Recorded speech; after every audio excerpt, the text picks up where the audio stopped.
नमस्कार friends निरोमा variety बगीचा को आपण मानक स्वागत।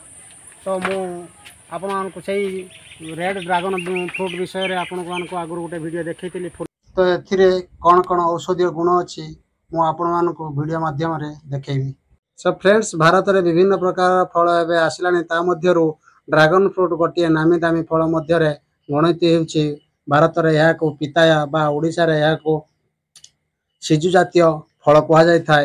सो फ्रेंड्स यह को बहुत उपयोगी फल माना जाए। कौन सी मनुष्यर शरीर रे कोशिका ग्रंथि कम होइथिले यह बढ़ाई थाए। यह डेंगू पाई बहुत उपयोगी होता है जहा कि किवी ठारू ही अधिक उपकारी होता है। एथिपाई यह को भारत रे प्रचुर मात्रा रे चाष करी लोके लक्षाधिक टंका कमाउछंती। ड्रैगन फ्रूट खाइले कौन उपकार होता है आसंतु वीडियो माध्यम रे जानिबा। सो फ्रेंड्स वीडियो को देखिया पूर्व लाइक शेयर सब्सक्राइब एवं कमेंट करिवारे भूलिबे नहीं। सो फ्रेंड्स आसंतु वीडियो को स्टार्ट करिबा। ड्रैगन फ्रूट रु जेली जैम जूस आइसक्रीम एमिति विभिन्न प्रकार रे खाई हेबो।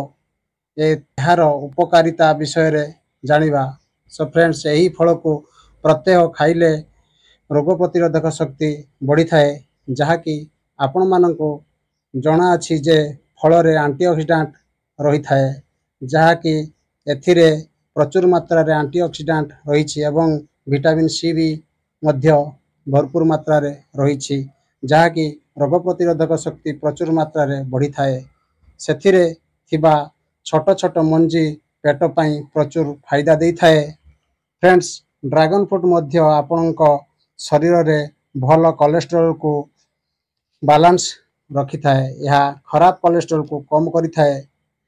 फ्रेंड्स आपण शरीर रे डायबिटीज को कम करी थाए कारण एथिरे फ्लेवोनॉइड एवं एस्कॉर्बिक एसिड भली विटामिन सी एथिरे मिली थाए जहाँकि डायबिटीज रोगी पाई फायदा पहुँचाई थाए। जेमिति मु प्रथम रु कहिछि कि यह भल कोलेस्ट्रॉल को बैलेंस करी थाए सेही भली यह हृदरोग पाई उपकारी कहीं ना एथिरे ओमेगा 3 फैटी एसिड भली तत्व रही। यह हार्ट पाई बहुत फायदा आनी थाए जदि आपणक खाद्य हजम हेउनी तो एथिरे भल माइक्रोबियोम एवं फाइबर रही जहाँकि आपणक खाद्य हजम करिवारे सहाय्य करि थाए। एथिरे कैल्शियम फॉस्फोरस मैग्नीशियम भली तत्व रही जहाँकि आपणकर हाड़ एवं दांत को मजबूत रखि थाए। यह आंठुगंठी पाई मध्य आराम दे थाए। एथिरे विटामिन सी विटामिन B3 रही जहाँकि आपणक त्वचा एवं शरीर स्किन पाई बहुत जरूरी। यह को गर्भवती महिला खाई पारिबे कारण एनीमिया रोगरू मुक्त करने सहित ब्लड रो कमी को पूर्ण करि थाए। पेटरे बढ़ुथिबा पिला पाई मध्य बहुत उपकारी। आज मते एतिकी रे आज विदाय दियंतु। थैंक यू धन्यवाद।